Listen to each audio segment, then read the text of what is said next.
এর আগেও একাধিকবার আমরা বলেছিলাম যে গেজেট নোটিফিকেশানটা বেরোবে, খুব তাড়াতাড়ি বেরোবে আর কি। তো আমরা বলেছিলাম যে গেজেট নোটিফিকেশানটা বেরোলেই আমরা একটা ফেসবুক লাইভ করব। তার মূল কারণটা হচ্ছে যে আপনারা জানেন যে এই ট্রান্সফার সংক্রান্ত যে জটিলতাগুলো হচ্ছিল সেটা মূলত এসআই লেভেলে হচ্ছিল, ডিআই লেভেলে, এবং সবচেয়ে বড় সমস্যাটা হচ্ছিল স্কুল লেভেলে, বিশেষ করে প্রধান শিক্ষক, প্রধান শিক্ষিকা বা স্কুলের ম্যানেজিং কমিটি। তো আমরা বলেছিলাম যে গেজেট নোটিফিকেশানটা বেরোলেই কী কী নিয়মগুলো কার্যকরী হবে বা কী কী পরিবর্তনগুলো আসছে, সেই পরিবর্তনগুলো নিয়েই আমরা কিন্তু মূলত আজকে আলোচনা করব বলেছিলাম। আলোচনা শুরুর আগেই আমাদের রাজ্যের যারা শিক্ষক শিক্ষিকা আছেন বা শিক্ষাকর্মী আছেন, প্রধান শিক্ষক যারা আছেন, তাদের প্রত্যেকে আমাদের সংগঠন বঙ্গীয় শিক্ষক ও শিক্ষাকর্মী সমিতির পক্ষ থেকে ধন্যবাদ জানাই, শুভেচ্ছা জানাই, অভিবাদন জানাই। যে যারা আমার ফেসবুক লাইভটা আজকে দেখছেন বা পরবর্তীকালে যারা এটাকে দেখবেন, শেয়ার করবেন আর কি, তাদের সবাইকে আমরা ধন্যবাদ জানাচ্ছি আমাদের সংগঠনের পক্ষ থেকে। বিষয়টা হচ্ছে যে প্রথমে আমি বলে নিই একটা কথা। গতকাল যে গেজেট নোটিফিকেশানটা বেরিয়েছে, আমরা ঠিক বেরোনোর পরেই আমরা একটা ফেসবুক আপডেট দিয়েছিলাম যে গেজেট নোটিফিকেশান প্রকাশিত হলো। আপনারা নিশ্চয়ই সবাই দেখেছেন সেটা আর কি। তার পরেই ঘন্টা দুয়েকের পরেই আপনারা দেখলেন যে ওই কপিটা যেটা বেরিয়ে গেল বাজারে, মানে পাবলিক হলো আর কি। তো আমরা তার আগেই জানতে পেরেছিলাম যে আজকে প্রকাশিত হবে, এবং আমরা সেটা নিয়েও দেখলাম যে কী কী জায়গায় কী কী সমস্যাগুলো আছে। প্রথমে আমি যেটা বলবো সেটা হচ্ছে যে এই যে গেজেট নোটিফিকেশানটা বেরিয়েছে, এটা মূলত কেন, মানে এটা হচ্ছে উচ্চ প্রাথমিক, মাধ্যমিক এবং উচ্চ মাধ্যমিকের শিক্ষক শিক্ষিকা, শিক্ষাকর্মী এবং যারা প্রধান শিক্ষক প্রধান শিক্ষিকা আছেন তাদের জন্য এই গেজেট নোটিফিকেশানের এটা অ্যামেন্ডমেন্ট। আরেকবার আমি বলে দিচ্ছি যে এটা অ্যামেন্ডমেন্ট, মানে অরিজিনাল গেজেট নোটিফিকেশান নয়। স্পষ্ট করে এটা সবার জানা উচিত যে এই নোটিফিকেশানের মধ্যে বা এই অ্যামেন্ডমেন্টের মধ্যে যেগুলো নেই, ধরে নিতে হবে সেটা যে 2015 সালে যে জিটি রুল আছে সেই জিটি রুল অনুযায়ী সেটা কার্যকরী হবে। তো স্বাভাবিকভাবে অনেকের মধ্যে বিভ্রান্তি আছে যে এই গেজেট নোটিফিকেশান অনেক কিছু বলা নেই। ব্যাপারটা তা নয়। আপনারা দেখবেন যে স্কুল সার্ভিস কমিশন থেকে যে রেকমেন্ডেশনগুলো দেওয়া হচ্ছে সেখানে জিটি রুল 2015-এর কথাই কিন্তু উল্লেখ করা আছে, তাই না? তার মানে এটা তার একটা এক্সটেনশান, মাঝে মাঝে সংশোধন করতে হয়, অ্যামেন্ডমেন্ট করতে হয়, সেই অ্যামেন্ডমেন্টটা হলো। তো প্রথমে আমরা বলি যে গত প্রায় 1.5 মাস ধরে বিভিন্নভাবে বিভিন্ন মানে ইউটিউব চ্যানেলগুলো বলুন বা এই ফেসবুকগুলো বলুন, ফেসবুক লাইভ, আমরা বলেছিলাম যে নিয়মগুলোর কথা বারবার করে রিপিট করেছিলাম, ঠিক সেই নিয়মগুলোই কিন্তু গতকাল গেজেট নোটিফিকেশানে প্রকাশিত হয়েছে। বারবার করে আমি বলছি যে, আরেকবার রিপিট করছি যে গত 1.5 মাস ধরে আমরা যে কথাগুলো বলে এসেছিলাম, এই গেজেট নোটিফিকেশানটা তারই সমর্থন বলা যায়। ঠিক আছে? এর মধ্যে কি কি আছে আমি একাধিকবার অতীতেও আলোচনা করেছি, আজকেও আমি একবার আলোচনা করে দিচ্ছি। বিশেষ করে কনফিউশনটা তো দূর করতে হবে স্কুলের প্রধান শিক্ষকদের, তাই না, প্রধান শিক্ষিকাদের, স্কুলের ম্যানেজিং কমিটিতে যারা আছেন, এবং ডিআই অফিসে যারা অনেকে বুঝেও না বোঝার ভান করেন, তাই না। অনেকে আবার শুনলাম যে প্রত্যেকটা ডিআই অফিসে উচ্চশ্রী পোর্টালের জন্য কাউকে দায়িত্ব দেওয়া হয়েছে আলাদা করে। তারা কীভাবে বিকাশ ভবনের সঙ্গে যোগাযোগটা রাখেন আমি একটু ভেবে অবাক হই আর কি। তো আমরাও আজকে বলবো যে আরেকটা গুরুত্বপূর্ণ কথা যেটা, সেটা হচ্ছে যে সিঙ্গেল সাবজেক্ট টিচার যারা আছেন তাদের ব্যাপারটা আমরা আজকে আলোচনা করব। উচ্চ প্রাথমিক স্তরে, সেকেন্ডারি লেভেলে বা হায়ার সেকেন্ডারি লেভেলে যারা সিঙ্গেল সাবজেক্ট টিচার আছেন তাদের ব্যাপারটাও আলোচনা করব, তাদের ভবিষ্যৎটা কী হবে, তাই না। একটা কথা উল্লেখ্য, আমরা যখন গতকাল এই গেজেট নোটিফিকেশনটা পেলাম বিকাশ ভবনে, তখন আমরা দেখে নিলাম যে কোন কোন জায়গাগুলো ঘাটতি আছে। ঠিক আছে? এবং শিক্ষকদের যে ট্রান্সফার প্রত্যাশী যারা শিক্ষক শিক্ষিকা আছেন বা শিক্ষাকর্মী যারা আছেন তাদের ক্ষেত্রে কোন কোন জায়গায় কি কি বাধাগুলো আসে সেটা আমরা দেখে নিয়ে কালকে কিন্তু দীর্ঘক্ষণ শিক্ষা দপ্তরের সঙ্গে আলোচনা হয়েছে এবং আগামী দিনে কি করা উচিত সেই কথাটাও আমরা বলে এসেছি। ইতিমধ্যেই একটা রিভিউ মিটিং হয়েছে গত বুধবার দিন, এটা আপনারা জানেন না হয়তো অনেকে, আমি বলে দিলাম আজকে, যে মাননীয় শিক্ষামন্ত্রী বলেছিলেন যে 31শে আগস্ট পরে একবার রিভিউ মিটিং করবে। সেই মিটিংটা হয়েছে গত বুধবার। আর মূলত এই গেজেটটা পাবলিশড হওয়ার আগেই এটা রিভিউ মিটিং আর কি, ঠিক আছে।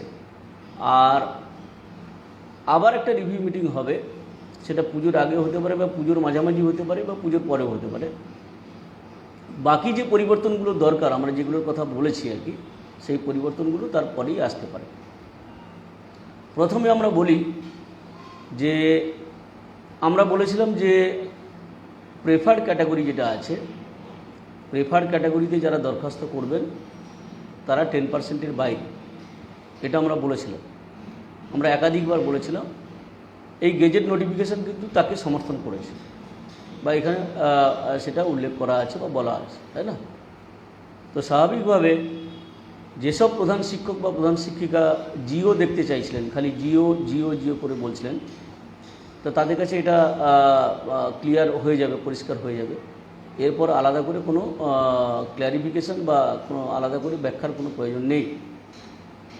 ডিআই অফিসের যে লোকেরা উৎসশ্রী পোর্টালের দায়িত্বে আছেন এবং না বুঝে অনেক প্রেফার ক্যাটাগরির যে অ্যাপ্লিকেশনকে সেন্ড ব্যাক করেছে সিঙ্গেল সাবজেক্ট টিচার হিসেবে ট্রিট করে, তাদের কাছেও এটা একটা বড় শিক্ষণীয় ব্যাপার যে আপনারা শিক্ষা দপ্তরের আন্ডারে কাজ করেন, বিকাশ ভবন যে নির্দেশ দিচ্ছে সেই নির্দেশটাকে অমান্য করে এভাবে ডিআই অফিস থেকে প্রশ্ন তোলাটা, এটা শৃঙ্খলা ভঙ্গের নামান্তর বলে আমরা মনে করি।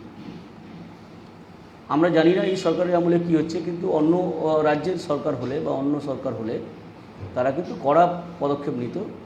এভাবে যারা দিনের পর দিন শিক্ষক শিক্ষিকা এবং শিক্ষাকর্মীদের হ্যারাস করেছে, সিঙ্গেল সাবজেক্ট টিচার প্রায়োরিটি ক্যাটাগরিতে যারা দরখাস্ত করেছে, প্রায়োরিটি ক্যাটাগরিটা কী নিশ্চয়ই আপনারা জানেন, এতদিনে জেনে গেছেন আর কি সবাই।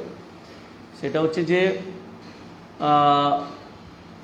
যিনি ক্যান্ডিডেট বা ইনকামম্যান, তার স্পাউস অথবা সন্তান সন্ততি যদি কোনো কঠিন রোগের দ্বারা আক্রান্ত হন সেটা আসবে। তারপরে হচ্ছে যে ব্যক্তিগত নিজের শরীর যদি খারাপ হয়, তাই না, হার্ট ডিজিজ, ম্যালিগন্যান্ট ডিজিজ, তারপরে হচ্ছে থ্যালাসেমিয়া, এই ধরনের যে রোগগুলো, সিরিয়াস গাইনোলজিক্যাল ডিসঅর্ডার, তারপরে বলা হয়েছে যে ডিভোর্সি বা বিপত্নিক স্বামী মারা গেলে সেটার ক্ষেত্রে। ও এই প্রসঙ্গে আর একটা কথা বলে দিই, এইবার একটা নতুন জিনিস সংযোজন হয়েছে, খুব গুরুত্বপূর্ণ এবং খুব তাৎপর্যপূর্ণ। আমরা জানি যে এসএসসি রেকমেন্ডেশন করবে ট্রান্সফার অর্ডারের জন্য, কিন্তু একটা জায়গাতে বলা হয়েছে যে কোনো শিক্ষিকা যদি সামাজিক নির্যাতনের শিকার হন, কোনো শিক্ষিকা যদি সামাজিক নির্যাতনের শিকার হন এবং যে স্কুলে চাকরি করেন সেই স্কুলে তার চাকরি করাটা খুব কষ্টকর হয়ে যায়, সেক্ষেত্রে তাদেরকে সরাসরি মধ্যশিক্ষা পর্ষদ তাদের দরখাস্তের ভিত্তিতে, এটা একটু জেনে রাখুন ভালো করে, এটা সবার জানা দরকার। এইবার এটা নতুন জিনিস এটাই ঢুকেছে, এটা খুব গুরুত্বপূর্ণ একটা বিষয়। এটা মূলত শিক্ষিকাদের বা মহিলা শিক্ষাকর্মী যারা আছেন তাদের ক্ষেত্রে প্রযোজ্য। তারা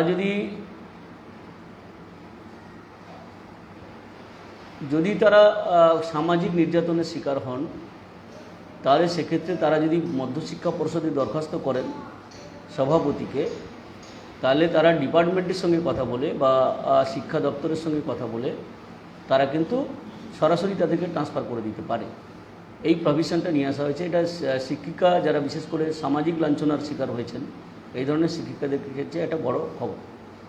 তো আমরা যেটা বললাম যে তাহলে এই অ্যামেন্ডমেন্টে কি আছে, যে প্রেফার্ড ক্যাটাগরিতে 5 বছরের চাকরিটা কিন্তু বাধ্যতামূলক নয়। এটা একটা গুরুত্বপূর্ণ বিষয়। আমরা এর আগেও বলেছিলাম যে অ্যাপ্রুভড স্টাফ হলে তারা কিন্তু প্রেফার ক্যাটাগরিতে দরখাস্ত করতে পারবেন। এখানেও কিন্তু তাই বলা আছে। তো আজকে যে সংবাদপত্রে যে খবরগুলো পরিবেশিত হয়েছে, আপনারা দেখবেন যে আমরা যা বলেছিলাম তার বাইরে কিন্তু কোনো কথা কেউ লিখতে পারেনি বা পারবে না লিখতে, কারণ ওরা তো এগুলো জানতো না, তাই না? আমরা যেটা বলেছি আগে ফেসবুকের মাধ্যমে বা ইউটিউবের মাধ্যমে, সেই খবরগুলোকে কয়েকটা ছাপা অক্ষরে বের করেছে আগে, এর বাইরে কিছু না। তো যাই হোক, আমি যেটা বললাম যে প্রেফার্ড ক্যাটাগরি 10%-এর বাইরে, প্রেফার্ড ক্যাটাগরির ক্ষেত্রে ওই গুরুত্বপূর্ণ আর একটা বিষয় যেটা, সেটা হচ্ছে যে এনওসি দেওয়ার ক্ষেত্রে প্রেফার্ড ক্যাটাগরি যদি হয় কেউ, তাকে কিন্তু কোনো মতে আটকানো যাবে না। একটা জায়গায় লেখা আছে, আপনি দেখবেন যে it is mandatory to issue NOC to the applicant. এই কথাটা কিন্তু বলা আছে, ম্যান্ডেটরি, বিশেষ করে যারা যোগ্য প্রার্থী হচ্ছে, যোগ্যতার ভিত্তিতে যারা হচ্ছে, তাদেরকে আটকে রাখতে কিন্তু ম্যানেজিং কমিটি পারবে না। এই কথাটা কিন্তু খুব গুরুত্ব দিয়ে বলা আছে, তাই না? ওই যে ম্যানেজিং কমিটি বাহুবলী যে আমাদের এটা করার ক্ষমতা আছে, আমরা এটা করতে পারি, এই করে কিন্তু পরিষ্কার করে বলে দেওয়া আছে যে যদি কেউ যোগ্য হয় তাকে কিন্তু এনওসি দিতে বাধ্য হবে, তা না হলে সেই ম্যানেজিং কমিটি বা সেই স্কুলের বিরুদ্ধে ব্যবস্থা নেওয়া হবে। এবার আমি আসি, ম্যানেজিং কমিটি এনওসি দিক না দিক সেটা পরে বিবেচ্য। আমাদের যেটা খুব গুরুত্বপূর্ণ বিষয়গুলো আলোচনা, যেটা এর আগেও আমরা একবার বলেছিলাম, সেটা কিছুটা রিপিটেশন হবে বলছি। এই গেজেট নোটিফিকেশনে কি বলা আছে আমি একটু বলে নিই, তারপরে ভবিষ্যতে কী হবে সেটা আমি পরে বলব। সিঙ্গেল সাবজেক্ট টিচার যারা আছেন উচ্চ প্রাথমিকে, সেকেন্ডারি লেভেলে বা হায়ার সেকেন্ডারি লেভেলে, প্রেফার্ড ক্যাটাগরিতে সেখানে যদি টিচার 0 হয়ে যায়, তাতেও কিন্তু এনওসি দিতে হবে। এটা কিন্তু লেখা আছে পরিষ্কার করে, আপনারা পরিষ্কার হয়ে যান। প্রয়োজন হলে গেজেট নোটিফিকেশান যদি স্কুল কর্তৃপক্ষ না বুঝতে পারেন তার মানেটা, ইংলিশে লেখা আছে যেটা আর কি, একটু তার বাংলা তর্জমা করেও আপনারা বুঝিয়ে দেবেন।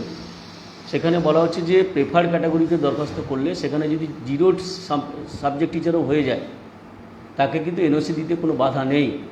আর ওখানে কি বলা আছে, ওখানে বলা আছে যে ওই ভ্যাকেন্সিটা যেটা হবে, মানে 0 টিচার যেখানে হয়ে গেল, তার একটা রেকর্ড তো এসএসসির কাছে থাকবে, এই স্কুলটাতে 0 টিচার হয়ে গেল। এবার school service commission on demand বা স্বতঃপ্রণোদিতভাবে তারা কিন্তু ওই স্কুলে আরেকটা সাবজেক্ট টিচার পাঠানোর চেষ্টা করবে। সেটা ট্রান্সফারের মাধ্যমে হতে পারে বা সেটা নিয়োগের মাধ্যমে হতে পারে, দুটোই, তাই না? এটা পরিষ্কার করে বলা আছে।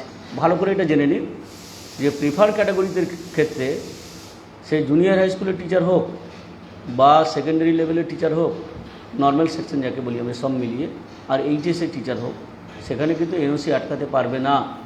সেখানে যদি 0 সাবজেক্ট টিচার হয়ে যায়, তাহলে কিন্তু সেটা পরবর্তীকালে এসএসসি সেই ভ্যাকেন্সিটা ফিল আপ করবে। তো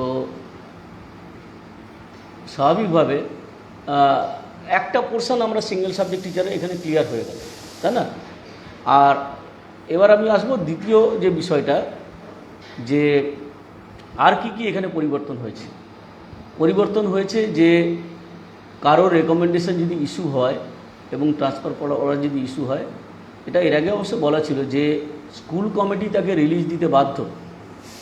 এই প্রসঙ্গে আমি একটা কথা বলে রাখি সবাইকে, কিছু কিছু স্কুলে প্রধান শিক্ষক, মানে যারা অতিরিক্ত নিয়ম জানেন আর কি, তারা স্কুলের শিক্ষকদের ট্রান্সফার অর্ডার পাওয়ার পর বলছে রেজিগনেশন দিতে, পদত্যাগ করতে বলা হচ্ছে।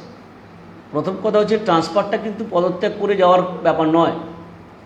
একটা স্কুল থেকে একটা স্কুলে যদি আমি চলে যাই, বা একটা পোস্ট থেকে আমি অন্য পোস্টে যদি আমি যাই, তখন পদত্যাগ করার প্রশ্নটা থাকে। যখন আমি কন্টিনিউয়েশন নিচ্ছি একটা সার্ভিসে, আমাকে ট্রান্সফার করা হচ্ছে দপ্তর থেকে, সেক্ষেত্রে কিন্তু রেজিগনেশন দেওয়ার কিন্তু কোনো জায়গা নেই। আমি এটা শুনেছি গতকাল যে কিছু কিছু প্রধান শিক্ষক, প্রধান শিক্ষিকা যারা অতিরিক্ত নিয়মকানুন জানেন আর কি, তারা বলেছেন যে রেজিগনেশন দিয়ে তারপরে রেজিগনেশন দিলে তবে কি আমরা দেবো, মানে রিলিজ দেবো আর কি। এটা অত্যন্ত অন্যায় কাজ। রেজিগনেশন দেওয়া মানেই তো ওখান থেকে ছেদ হয়ে গেল চাকরি, তাই না? আপনার ট্রান্সফার অর্ডার হয়েছে, আপনাকে রিলিজ করবে স্কুল, আপনারা দরখাস্ত করবেন রিলিজের জন্য, রেজিগনেশনের জন্য না। এটা পরিষ্কার করে বলে দিলাম, তাই না? প্রধান শিক্ষক প্রধান শিক্ষিকাদের একটা বড় অংশ কিন্তু এখন এইটাকে নিয়ে আরও জটিলতা পাকানোর চেষ্টা করবে, আরও এক্সপ্লেনেশন পাওয়ার চেষ্টা করবে। আপনারা ওইটাকে ভালো করে পড়বেন, তার বাংলাটা ভালো করে বুঝিয়ে দেবেন যে এটা লেখা আছে এই। যাই হোক, এরপরে আমরা আসি যেটা যে সিঙ্গেল সাবজেক্ট টিচারের কথাটা আমরা যেটা বলছিলাম, যে তারপরেও দেখা যাচ্ছে যে জুনিয়র হাই স্কুলের যারা শিক্ষক শিক্ষিকা আছেন, যারা সেকেন্ডারি লেভেলে নর্মাল সেকশনে যারা সিঙ্গেল সাবজেক্টের টিচার আছেন বা এইচএসে যারা টিচার আছেন, তাদের সামান্য একটা অংশ কিন্তু প্রেফার ক্যাটাগরিতে পড়বে, সামান্য একটা অংশ। এটা আমরা সবাই জানি। আর যেহেতু আমরা এটা ধারাবাহিকভাবে এই বিষয়টা চর্চা করছি, বিকাশ ভবনের সঙ্গে যোগাযোগটাও রাখছি, তাহলে সেক্ষেত্রে আমাদের এটা মনে রাখতে হবে, তাই না? তো আরেকটা কথা আমি বলি যে ওই অনেকে বলছিলেন যে মানে স্কুল কমিটি যে আমাকে ফোন করেছিল নাকি, যে স্কুল কমিটি নিয়ম মানছে না। 2015 সালে জিটি রুলে যে 2015 সালে সেখানে পরিষ্কার করে বলা আছে যে অ্যাকর্ডিং টু সিনিয়রিটি ছাড়তে হবে। সিনিয়রিটি মানে সিনিয়রিটি ইন এজ, বায়োলজিক্যাল এজের ক্ষেত্রে, তাই না? সেই নিয়মটাও মানছে না অনেক প্রধান শিক্ষক শিক্ষিকা। তারা নিজেদের মতো করে করছে, মানে তাদের কাছের লোককে দেওয়ার জন্য ট্রান্সফার, তারা আইন ভঙ্গ করছেন, নিয়ম ভঙ্গ করছেন। তো স্বাভাবিকভাবে এটা হয়। আরেকটা গুরুত্বপূর্ণ বিষয় দেখবেন আপনি যে ওই এর আগের নোটিফিকেশানে বলা ছিল 2015 সালে ওয়ান্স ইন এ ইয়ার, বছরে একবার ট্রান্সফার হবে, তাই না? সেটা পরিবর্তন করে এবারে এটাকে কন্টিনিউয়াস প্রসেস করে দিয়েছে, মানে এটা কন্টিনিউ চলতে থাকবে, তাই না? আপনারা নিশ্চয়ই ডিফারেন্সটা বুঝতে পারছেন যে গতবারে যেটা বলা ছিল যে একবারই বিজ্ঞাপন হয়েছিল ট্রান্সফারের জন্য, তারপরে সেটা দরখাস্ত নিয়ে তারা একটা নির্দিষ্ট সময়ের মধ্যে ক্লোজ করে দিল। কিন্তু এক্ষেত্রে তা হবে না, এই ট্রান্সফারটা কন্টিনিউ চলতে থাকবে। এই ধরুন ফার্স্ট ফেজ যেটা চলছে এখন, এটা ফার্স্ট ফেজ চলছে, পুজো পর্যন্ত বা পুজোর মাঝামাঝি পর্যন্ত এই ফার্স্ট ফেজটা চলবে। এরপরে আসবে সেকেন্ড ফেজ। এই জায়গাটাতে আমি আলোচনা করি যে কিছু কিছু শিক্ষাকর্মী আমাকে কালকে ফোন করেছিলেন বা তারা জানতে চাইছিলেন যে আমাদের ব্যাপারে কিছু বলা নেই কেন। প্রথম কথা আমি বলে নিই যে এই গেজেট নোটিফিকেশনটা হচ্ছে অ্যামেন্ডমেন্ট। এখানে যে কথাগুলো বলা নেই এটা সবাইকে স্পষ্ট হয়ে যেতে হবে যে এখানে যে কথাগুলো বলা নেই, সেক্ষেত্রে 2015 সালে যে জিটি রুলের যে কথাগুলো বলা আছে সেটাই কিন্তু কার্যকরী হবে, ঠিক আছে? তাহলে ওখানে তো বলাই আছে না, নন টিচিংদের কথা, লাইব্রেরিয়ানদের কথা বলা আছে। তো স্বাভাবিকভাবে তাদের কোনো অসুবিধা হওয়ার কথা নয়। অনেকে আশঙ্কা প্রকাশ করছেন যে শিক্ষাকর্মীদের জন্য জিটি রুলে তো এই অ্যামেন্ডমেন্টে যেটা বেরোলো এখানে কিছু বলা নেই। আমি তাদেরকে আশ্বস্ত করছি আপনাদের এখানে বলার কিছু প্রয়োজন নেই, কারণ আপনাদের ব্যাপারে আলাদা করে নতুন করে কিছু নিয়ম নিয়ে আসা হয়নি। তো যা হয়েছে 2015 সালের অনুযায়ী হয়েছে। আর সেক্ষেত্রে আপনাদের মানে ট্রান্সফার আটকাবে না, এটা আমি আপনাদেরকে বলছি। শিক্ষা দপ্তরের সঙ্গে এই ব্যাপারে আমাদের কথা হচ্ছে। আচ্ছা, এই প্রসঙ্গে একটা কথা বলি, সেটা হচ্ছে যে এবার আমার সঙ্গে যেটা শিক্ষা দপ্তরে আলোচনাটা হয়েছে সেটা আমি শেয়ার করব।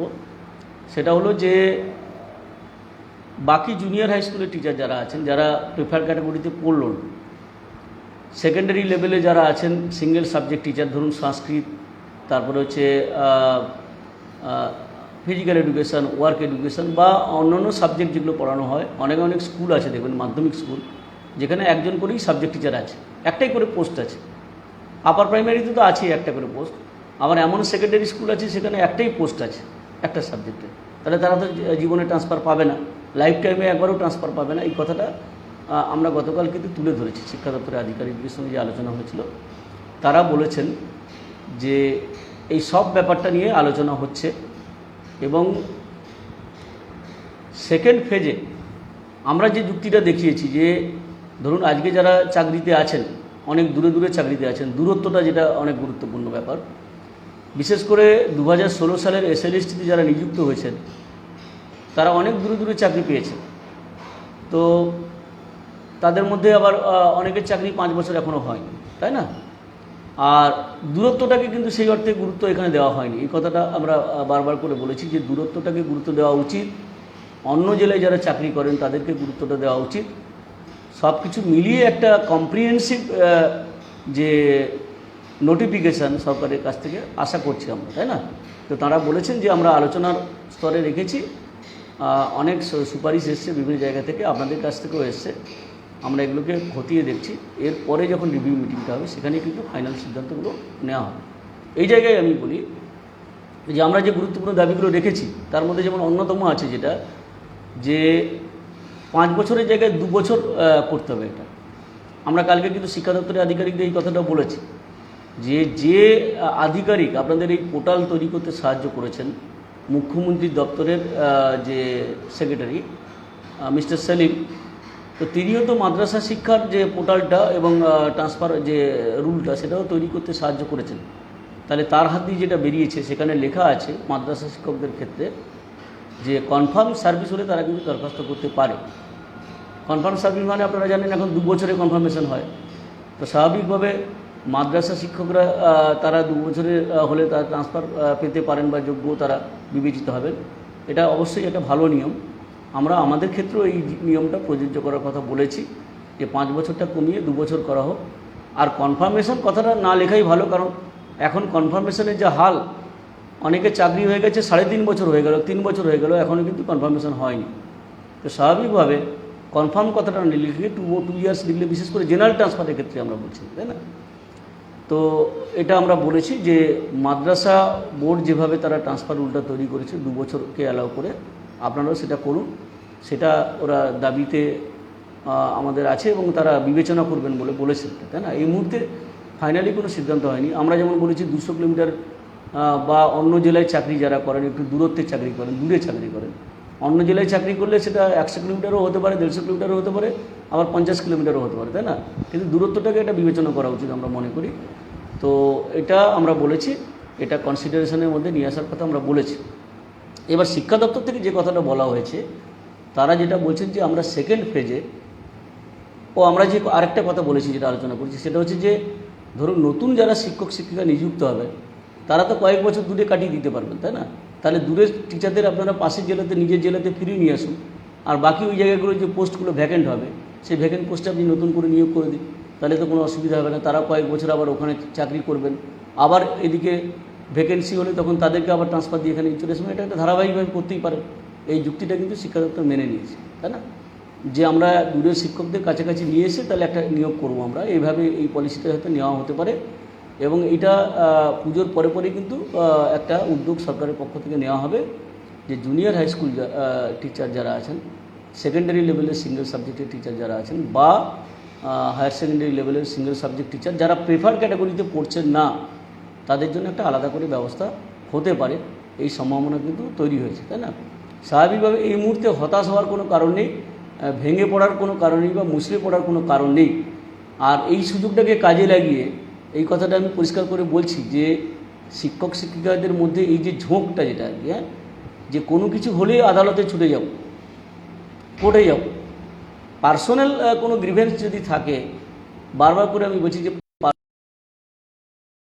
কোনো অসুবিধা নেই, কিন্তু পলিসি ম্যাটারে বারবার করে আমি বলছি পলিসি ম্যাটারে কোর্টে যাবেন না। চাকরি হলেও দরখাস্ত করতে পারবেন, সেটা বলা আছে, ঠিক আছে? এইটা তাহলে আমরা যেটা বলছি যে পুজোর পরে সেকেন্ড ফেজ ট্রান্সফার, এটাকে পুজোর আগে যেটা হচ্ছে এটাকে ফার্স্ট ফেজ ট্রান্সফার ধরা হচ্ছে, আর পুজোর পরে পরেই যারা আছেন তারা সেকেন্ড ফেজ ট্রান্সফারের মধ্যে পড়বেন। তারপরেই হয়তো 2022 সালের প্রথমের দিকে হয়তো নিয়োগের বিজ্ঞপ্তি বেরোতে পারে, এটার সম্ভাবনা আছে, তাই না? ট্রান্সফারটা করে নিই, তাহলে আমরা এক্সপেক্ট করতে পারি যে নভেম্বর ডিসেম্বর নাগাদ হয়তো সেকেন্ড ফেজটা হতে পারে। এবং সেই সময় বাকি যারা দূরের টিচার আছেন, সে SLST টিচার হোক বা উচ্চ প্রাথমিকের শিক্ষক হোক বা হচ্ছে হায়ার সেকেন্ডারি টিচার হোক, তারা কিন্তু এই জায়গাটাতে একটা সুযোগ তাদের আসতে পারে। কিন্তু আমি বারবার করে অনুরোধ করব সবাইকে যে মামলার দিকে ঝুঁকবেন না, আদালতের দ্বারস্থ হবেন না এই ব্যাপারগুলোতে, কারণ এই ব্যাপারে আদালতের দ্বারস্থ হলে বিকাশ ভবন কিন্তু পুরো বেঁকে যাবে, মানে উল্টে যাবে। তখন কিন্তু তারা বলবেন পরিষ্কার করে যে ঠিক আছে, আদালত যখন রায় গেছেন, আদালত যা বলবে তাই সেই অনুযায়ী হবে, তাহলে আলোচনার জায়গাটা থাকবে না। এইটা কিন্তু আমি সবাইকে বলছি। হ্যাঁ, প্রেফার ক্যাটাগরি আপাতত এখন যা নিয়ম আছে অ্যাপ্রুভ স্টাফ হলেই হবে কিন্তু, তাই না? এটা নিয়ে বারবার করে প্রশ্ন করার কোনো দরকার নেই। আমরা এর আগেও বলেছি যে আর প্রেফার ক্যাটাগরিতে দরখাস্ত করলে সেখানে ম্যানেজিং কমিটি ছেড়ে দিতে বাধ্য। এটা ম্যান্ডেটরি করেছে ম্যানেজিং কমিটির ক্ষেত্রে। এটা সবাই, যদি কোনো প্রধান শিক্ষক শোনেন, প্রধান শিক্ষিকা যদি কেউ শোনেন, বা বিশেষ করে টিআইসিরা যারা দায়িত্বহীন ক্ষমতা আর কি, তো তাদেরকে বলছি আর কি, যে আপনি ভালো করে জেনে রাখুন যে প্রেফার ক্যাটাগরিতে কেউ দরখাস্ত করলে তার গ্রাউন্ড যদি ভ্যালিড হয়, সেটা মেডিকেল হতে পারে, অন্য কোনো হতে পারে, তাদেরকে কিন্তু আটকে রাখা যাবে না, এবং তারা 10%-এর বাইরে।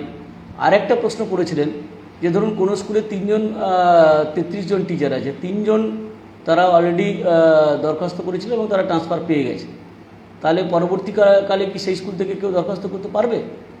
অবশ্যই পারবে। আমরা তো বলছি বারবার করে, কারণ এর আগে যে নিয়মটা ছিল কিছু ওয়ান্স ইন এ ইয়ার, বছরে একবারই দরখাস্ত করা যেত, তাই না? আর এবারে সেই কথাটাও তুলেই দিয়েছে, সেই কথাটা তুলে দিয়েছে, মানে যেটা কন্টিনিউয়াস প্রসেস।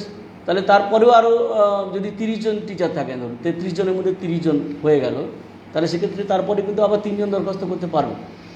এটা কিন্তু বলে রাখা উচিত। তার কারণটা, এই লজিকটা হচ্ছে যে আগে তো একটা পোস্ট ভ্যাকেন্ট হলে তাকে ডিআই অফিসে পিপি আনতে গিয়ে বছরের পর বছর কেটে যেত, আর সেই পোস্টটা ফিল আপ হতো না।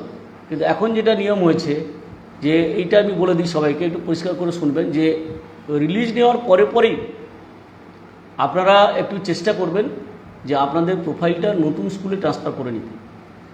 যেই মুহূর্তে প্রোফাইলটা নতুন স্কুলে ট্রান্সফার হয়ে যাবে, অটোমেটিক্যালি কিন্তু ওই পোস্টটা ভ্যাকেন্ট দেখা যাবে। তার ফলে ওই ভ্যাকেন্সিতে আবার অন্য কেউ ট্রান্সফারের জন্য দরখাস্ত করতে পারবে, তাই না? তাহলে আবার ট্রান্সফারের মাধ্যমে কিন্তু ওই পোস্টটা ফিল আপ হওয়ার সম্ভাবনা আছে।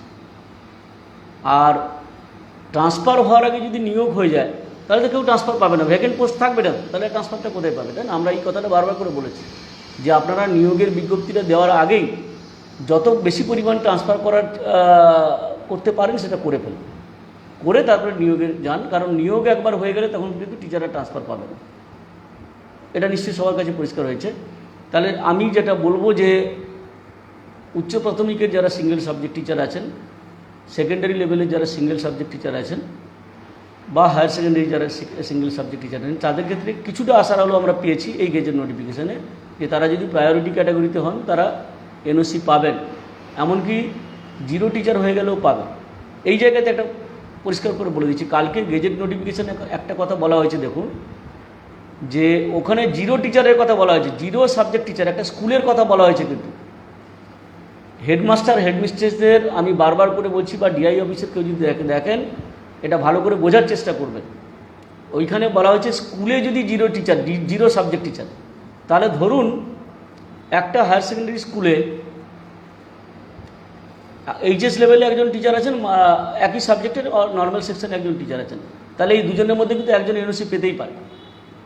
যে ব্যাখ্যাটাকে ভুল করছিল স্কুল, যে আমার নর্মাল সেকশনে একজন আছে, আপার প্রাইমারি সেকশনে একজন আছে, আর এইচএসে একজন আছে, মানে একটা সাবজেক্টে 3 জন টিচার আছে, তাহলে কেউ এনওসি পাবে না। ব্যাপারটা তা নয়, বলেছে স্কুলের, এখানে সেকশনের কথা কিন্তু বলেনি, ভালো করে বুঝুন, সেকশনের কথা কিন্তু বলেনি। তো স্বাভাবিকভাবে সেকশনের সিঙ্গেল সাবজেক্ট টিচারের কথা যেহেতু বলা নেই, সেক্ষেত্রে স্কুলের কথা বলা আছে, একটা স্কুলের সিঙ্গেল সাবজেক্ট টিচারের কথা বলা আছে, তাহলে হায়ার সেকেন্ডারি লেভেলে স্কুল যেগুলো আছে, সেই স্কুলে যদি ধরুন নর্মাল সেকশনে 2 জন টিচার থাকেন, তাহলে এইচএসএ টিচারকে কিন্তু এনওসি দেওয়া যায়। এটা বোধহয় স্কুল সার্ভিস কমিশনের কাছে পরিষ্কার ছিল না, কারণ তারাও অনেক অ্যাপ্লিকেশন এরকম ব্যাক করেছে।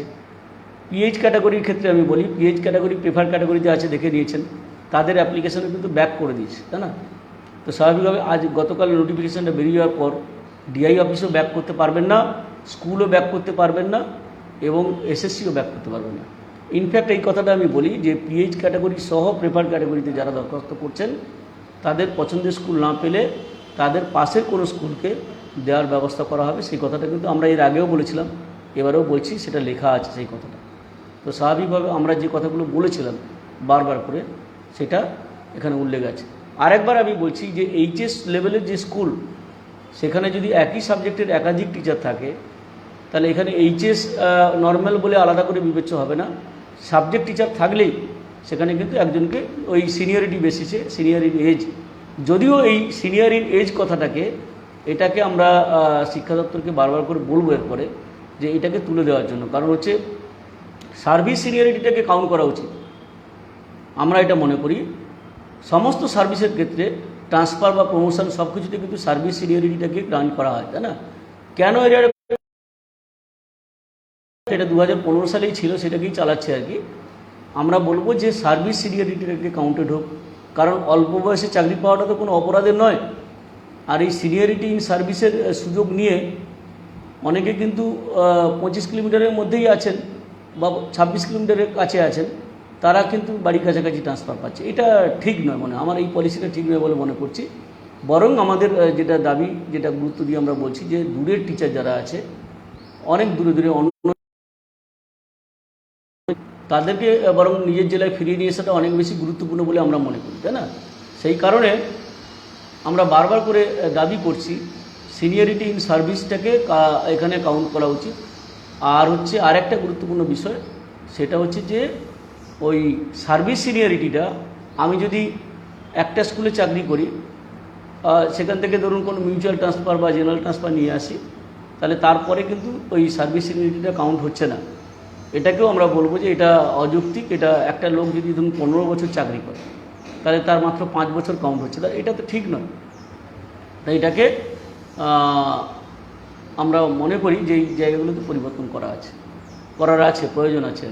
এই কথাগুলো আমাদের সঙ্গে আজ আলোচনা হয়েছে। এবার আশ্বস্ত করেছেন, কিন্তু সেটা এখনও পর্যন্ত, যতক্ষণ না পর্যন্ত বাস্তবায়িত হয়, যতক্ষণ না পর্যন্ত কার্যক্ষেত্রে প্রমাণিত হয়, তখন পর্যন্ত আমরা বিশ্বাস করব না। এরপরে আমরা আসছি মিউচুয়াল ট্রান্সফারের ক্ষেত্রে। মিউচুয়াল ট্রান্সফারের ক্ষেত্রে আমাদের কাছে এখন দুটো বড় চ্যালেঞ্জ আছে। একটা হচ্ছে সেকশন সমস্যা।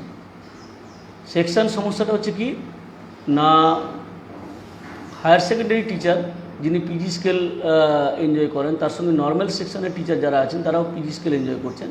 আমরা বহুদিন ধরে দাবিটা করেছি যে এই সেকশন সমস্যাটা মিটিয়ে দেওয়ার ক্ষেত্রে। এটা মিটিয়ে দিলে আপনারা দেখবেন যে জেনারেল ট্রান্সফারের উপর চাপটা কিন্তু অনেকটা কমে যায়।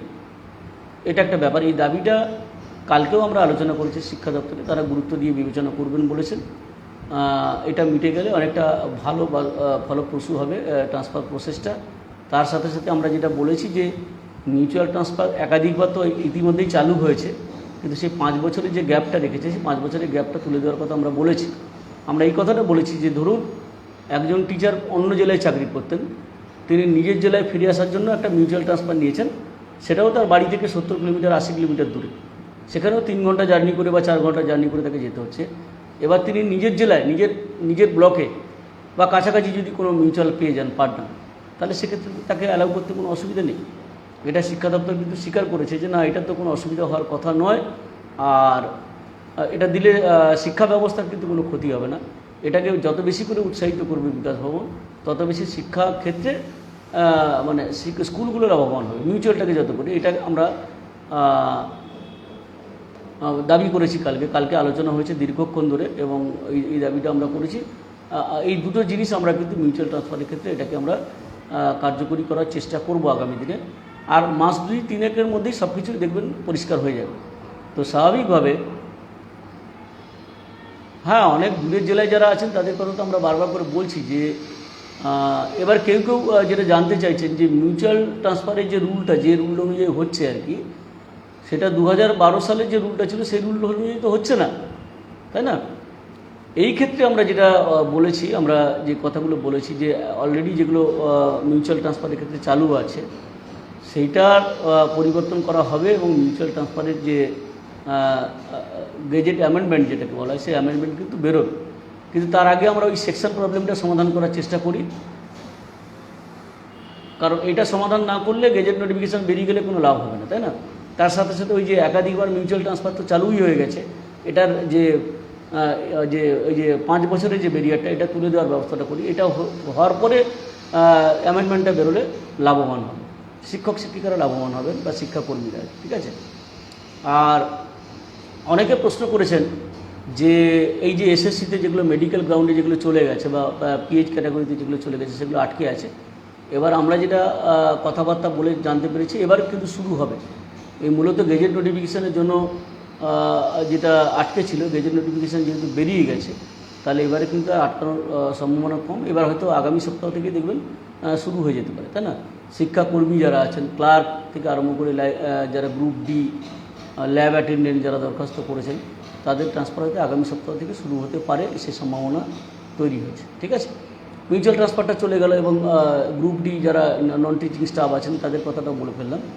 এরপরে যেটা আমি আসি যে অনেকে প্রশ্ন করেছেন যে প্রাইমারি টিচারদের যে ট্রান্সফার রুল যেটা, তার কোনো অ্যামেন্ডমেন্ট কিন্তু এখানে দেখা যাচ্ছে না, তাই না? প্রথম কথা আমি বলি যে দেখবেন গতকাল যে অ্যামেন্ডমেন্টটা বেরিয়েছে সেখানে কিন্তু সেকেন্ডারি ব্রাঞ্চ থেকে বেরিয়েছে, সেকেন্ডারি ব্রাঞ্চ, তাই না? সেকেন্ডারি ব্রাঞ্চ মানে হচ্ছে কি উচ্চ প্রাথমিক school, secondary school, higher secondary school, এটা এর মধ্যে ইনক্লুড আছে সেকেন্ডারি ব্রাঞ্চ এডুকেশন ডিপার্টমেন্টে যেটা। আর প্রাথমিকের জন্য যেটা বেরোবে সেটা হচ্ছে বেরোবে কিন্তু ওই এলিমেন্টারি ব্রাঞ্চ থেকে, তাই না? শিক্ষা দপ্তরের দুটো ভাগ আছে দেখবেন, একটা হচ্ছে সেকেন্ডারি ব্রাঞ্চ আর একটা হচ্ছে এলিমেন্টারি ব্রাঞ্চ। আর হায়ার এডুকেশন তো আলাদা, ওটা তো উচ্চশিক্ষাটা আলাদা, আমাদের স্কুল এডুকেশনের কথা বলছি। তাহলে প্রাথমিক শিক্ষকদের যে গেজেট নোটিফিকেশানের যে অ্যামেন্ডমেন্টটা সেটা এলিমেন্টারি ব্রাঞ্চ থেকে বেরোবে, সেটা হয়তো এই সেপ্টেম্বরের মধ্যেই হয়তো বেরিয়ে যেতে পারে, সেই সম্ভাবনা আছে। আমরা এটা নিয়েও কথাবার্তা বলেছি যে প্রাইমারি টিচারদের এই যে এর মধ্যে ইনক্লুড করার যে ব্যাপারটা বলে ওটা একটা আলাদা করে বের করার ব্যবস্থা করা উচিত। ঠিক আছে, এবার হয়ে গেল।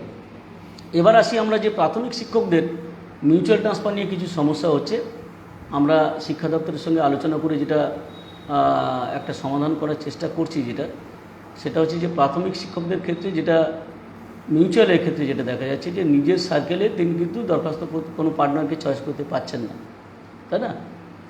আর তার ফলে কি হচ্ছে যে সুযোগ থাকলেও সুযোগটা হাতছাড়া হয়ে যাচ্ছে, মানে ভালো সুযোগ থাকলেও ভালো সুযোগটা কিন্তু হাতছাড়া হয়ে যাচ্ছে। এটা শিক্ষা দপ্তরের তো যে স্টেপটা এখন নিয়েছে সেটা কিন্তু লজিক্যাল নয়। আমরা এটা বলেছি যে প্রাথমিক শিক্ষকদের যে নিজের সার্কেলে যাতে আপোষ বদলিটা নিতে পারে বা মিউচুয়াল ট্রান্সফারটা নিতে পারে সেটাকে অ্যালাউ করতে হবে। নিজের জেলার মধ্যে যেমন সেকেন্ডারি টিচারদের ক্ষেত্রে আছে কি যে নিজে যেখানে যে জায়গায় সে পার্টনার নিতে চাইবে সে পার্টনার নিতে পারবে তার নিজের চয়েসের মতো, তাই না? ঠিক, তাহলে প্রাইমারি ক্ষেত্রে এটা ওপেন করে দেওয়া, তাহলে অনেকে আবার জেনারেল ট্রান্সফারের দিকে আসবে না প্রাইমারির ক্ষেত্রে।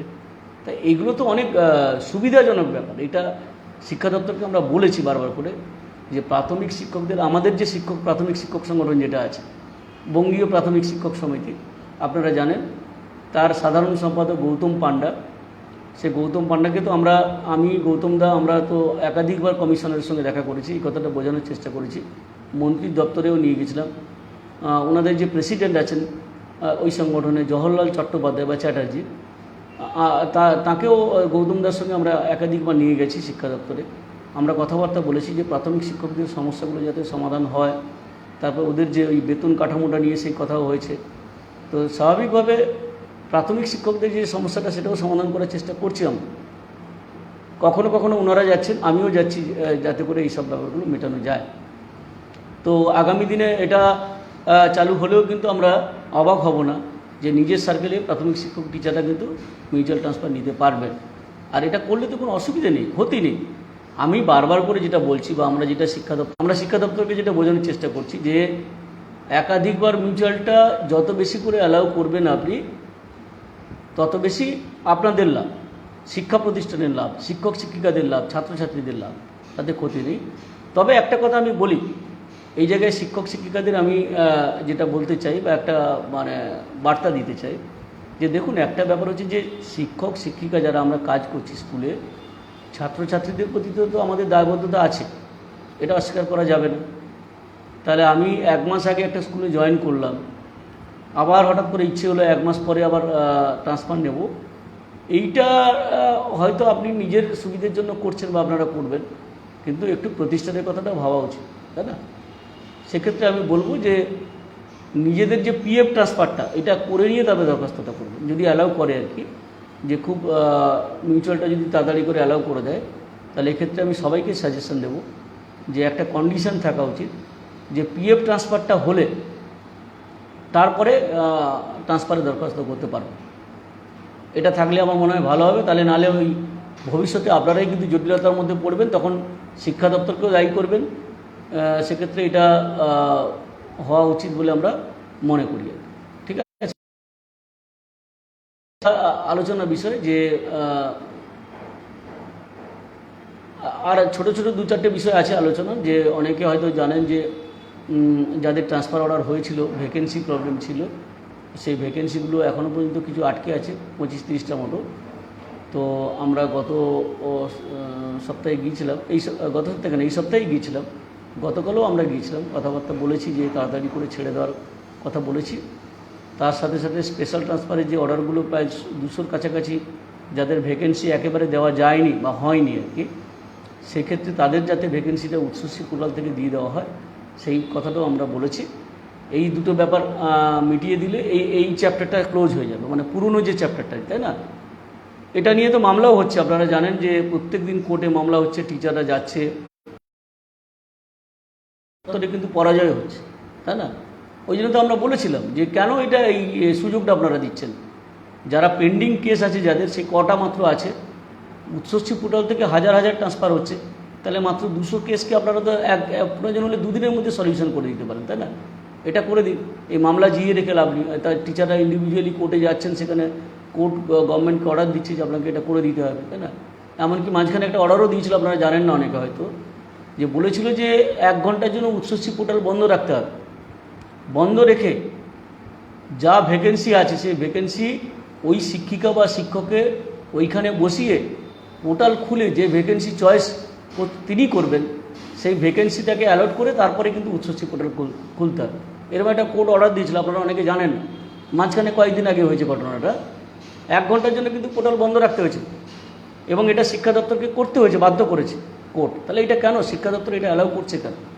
আমরা বারবার করে বলছি যে এই যে পুরনো কেস যেগুলো আছে, পেন্ডিং কেসগুলো আছে, সেগুলো ছেড়ে দিন তাড়াতাড়ি করে, তাই না? ছেড়ে দিলে আর এই ঝামেলাটা আসবে না বা জটিলতাটা আসবে না।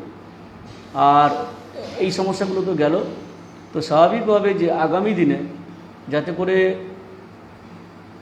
প্রেফার ক্যাটাগরিতে 5 বছরের ব্যাপারটা তো আমি এর আগে বলে দিয়েছি, আপনি বোধহয় শোনেননি, পুরোটা বলবেন, পুরোটা শুনবেন, শুনে তারপরে আবার মন্তব্য করলে ভালো হয়। তো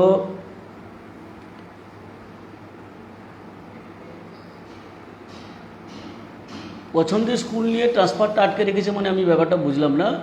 এটা মানে উচ্চশিক্ষা পোর্টাল করেছেন, আগেকার কেস, এটা ভালো করে পরিষ্কার করে বলতে হবে। এটা রীনা সরকার জানতে চাইছেন, তাই না? কিন্তু আপনার কেসটা তো পরিষ্কার করে বলতে হবে, এটা যে আগের কেস না এখনকার কেস, উচ্চশিক্ষা পোর্টালের কেস। প্রোফাইল আনলকের ব্যাপারে কেউ প্রশ্ন করেছেন যে প্রোফাইলটা আনলক, যারা মিউচুয়াল ট্রান্সফার নিয়েছিলেন অথচ পার্টনারের গণ্ডগোলের জন্য তারা আলটিমেটলি নিতে পারেনি, তাই না? তাদেরটা কি হবে? আমি বলছি যে আগামী সপ্তাহের মধ্যে এটা কিন্তু সমাধান হতে পারে, সেই ধরনের আশ্বাস আমরা বিকাশ ভবন থেকে পেয়েছি। এখন বিষয়টা দেখুন, আমি তো নিজে হাতে কাজ করি না, বা আমরা তো নিজে হাতে কাজ করি না, কাজ করে তো শিক্ষা দপ্তর, তাই না? তারা যা বলছেন, তারা যেভাবে আশ্বাস দিচ্ছেন সেভাবে আপনাদের কাছে আমি শেয়ার করছি। এবার এমন কেউ দাবি করে বসবেন না যে স্বপনবাবু বলেছিলেন যে আগামী সপ্তাহের মধ্যে আনলক হয়ে যাবে, অথচ হলো। ব্যাপারটা তা না। যেসব আধিকারিকরা কাজ করেন তাদের আন্তরিকতার উপর অনেকটা নির্ভর করে, তারা কিভাবে কোনটাকে প্রায়োরিটি দিচ্ছে সেটার উপর নির্ভর করে। তবে আমরা বারবার করে হ্যামার করছি, এবং গতকালও গিয়েও আমি বলে এসেছি যে তাড়াতাড়ি করে আনলক করার ব্যবস্থাটা করুন। তো দেখি, নিশ্চয়ই আগামী সপ্তাহের মধ্যে যেহেতু ব্যবস্থা করবেন বলেছেন, এই সমস্ত পেন্ডিং কেস যেগুলো আছে বা জটিলতাগুলো আছে সেগুলো মিটিয়ে দেবেন বলেছেন। আশা করা যায় যে আগামী সপ্তাহের মধ্যে এটা হবে। এইটুকু বলার ছিল। আশা করি আপনাদের যে 5 বছরটা 2 ইয়ার্স 3 ইয়ার্স হবে কিনা এটাই সিদ্ধান্ত এখনও হয়নি, এটা আমরা বলে এসেছি বারবার করে। মাদ্রাসা নিয়ম অনুযায়ী আমরা করতে বলেছি, দেখা যাক কী হয়। আর একটা ব্যাপার আমি বলি যে প্রেফার গ্রাউন্ডে যাদের এসএসসিতে গিয়েছিল এখনও পর্যন্ত আটকে আছে। এবার 2022 সালে জয়েনিং, আমি বুঝলাম না 2022 সালে জয়েনিং কী করে হয়। সন্তু ঘোষ লিখেছেন 2022 সালে জয়েনিং, 2022 সাল তো আসেইনি। আপনি মিউচুয়াল কোন ঠিক করে সালটা ঠিক করে লিখুন আর কি। হ্যাঁ, 2022 না 2021 বলছেন? 2021 হবে, 2022 নেই, তাই না? হ্যাঁ, 2021-এ জয়েনিং হলে কিন্তু আপনি পেতে পারেন, মিউচুয়ালটা পেতে পারেন। এখানে কিন্তু মিউচুয়ালের ক্ষেত্রে কোনো বাইন্ডিংস নেই, যেহেতু এই অ্যামেন্ডমেন্টটা বেরিয়ে গেছে। যে এসআইরা আটকাচ্ছিল, যে এসআইরা আটকাচ্ছিল বা যে প্রাইমারি ডিপিএসসি চেয়ারম্যানরা আটকাচ্ছিল, তাদের কাছে গিয়ে গেজেট নোটিফিকেশানটা নিয়ে যান। আচ্ছা, সন্তু ঘোষ বারবার করে 2022 সাল লিখছেন, ওটা 2022 নয় 2021 হবে, দেখুন ওটা ভালো করে দেখুন। তো এসআইদের কাছে গিয়ে ওটা দেখান যে আপনারা একটু ভালো করে পড়াশোনা করুন শিক্ষা দপ্তরের আন্ডারে কাজ করছেন, শিক্ষা দপ্তরের নিয়মকানুনগুলো একটু ভালো করে জানুন, জেনে তারপরে সিদ্ধান্ত নিন। এভাবে যে অযথা শয়ে শয়ে শিক্ষকদের হয়রানি করেছেন, তার জন্য আপনাদের ক্ষমা প্রার্থনা করা উচিত বলে আমি ব্যক্তিগতভাবে আমাদের সংগঠন মনে করি। কারণ এই সব লোকগুলোই পুরো ব্যাপারটাকে জটিল করছে। এবং আগামী দিনে আমি বারবার করে বলছি, আগামী দিনে এটাও আমরা শিক্ষা দপ্তরকে বলেছি যে ডিআই অফিসের বা এসআই অফিসের কোনো ক্ষমতাই যেন না থাকে এই ব্যাপারে। এই ক্ষমতাটা কেড়ে নেওয়ার কথা আমরা বলেছি, ঠিক আছে।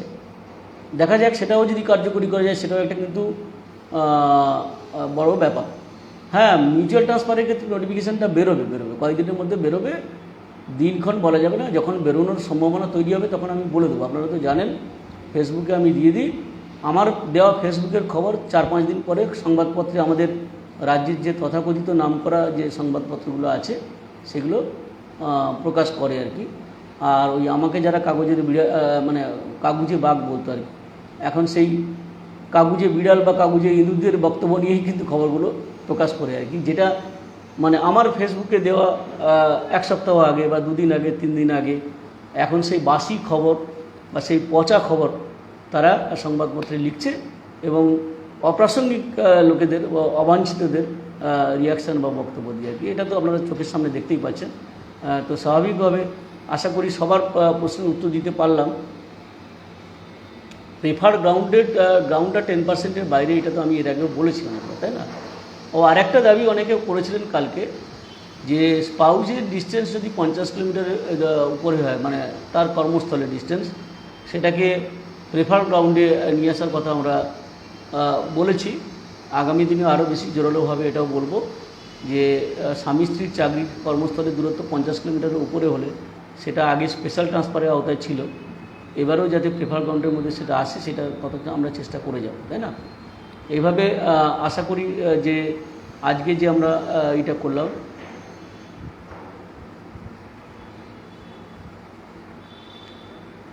না এটা পরিষ্কার করে বলা হচ্ছে যে জেনারেল ট্রান্সফার শুধু নয়, মিউচুয়াল ট্রান্সফারের ক্ষেত্রেও কিন্তু যদি রিফিউজ করে এরপর থেকে, মানে উচ্চশ্রী পোর্টাল চালু হওয়ার পর থেকে আর কি, তাহলে লকিং পিরিয়ড সেখানেও কিন্তু 7 ইয়ার্স। এটা জেনারেল ট্রান্সফার এবং মিউচুয়াল ট্রান্সফার দুটোর ক্ষেত্রেই তাই হয়, আমার যতটুকু ধারণা আর কি। হ্যাঁ, তো যেটা আমি বলছি যে মোটামুটি আপনাদের যা প্রশ্নগুলো ছিল, আরেকটা কথা আমি বলি যে যারা ওই যে মেডিকেল গ্রাউন্ডে দরখাস্ত করেছিলেন, যেসব শিক্ষক শিক্ষিকা পিএইচ ক্যাটাগরিতে দরখাস্ত করছিলেন, হ্যাঁ সমীরবাবু বলছেন যে যেহেতু গেজেট বেরিয়েছে, জুনিয়র হাই স্কুল থেকে যদি প্রেফার ক্যাটাগরিতে কেউ দরখাস্ত করে এখন তারা ছাড়া পাবে। আর দ্বিতীয় ফেজ যেটা হবে, সেই দ্বিতীয় ফেজে কিন্তু এমনি জেনারেল ট্রান্সফার, যেটা আদার ভ্যালিড রিজন যাকে বলা হয়, সেখানে কিন্তু ছাড়া পেতে পারে। সেটা পুজোর পরে পরেই হয়তো শুরু হতে পারে। এটা আমরা শিক্ষা দপ্তরকে বারবার করে চাপ দিয়ে যাচ্ছি। আশা করি কিছুটা, আমরা তো যেমন কিছুটা পার্সিয়ালি আমরা কিন্তু সাকসেসফুল হয়েছি। এই যেমন সিঙ্গেল সাবজেক্ট টিচার হলে যে তাকে এনওসি দেওয়া যাবে না বলছিল, কিন্তু প্রেফার ক্যাটাগরিতে দেওয়া যাবে। আজকে নোটিফিকেশান সেটা পরিষ্কার করে বলে দিয়েছি। তো স্বাভাবিকভাবে এটা নিয়ে কোনো চিন্তা করার কোনো কারণই, আগামী দিনে নিশ্চয়ই কিছুটা সমাধান করা হবে।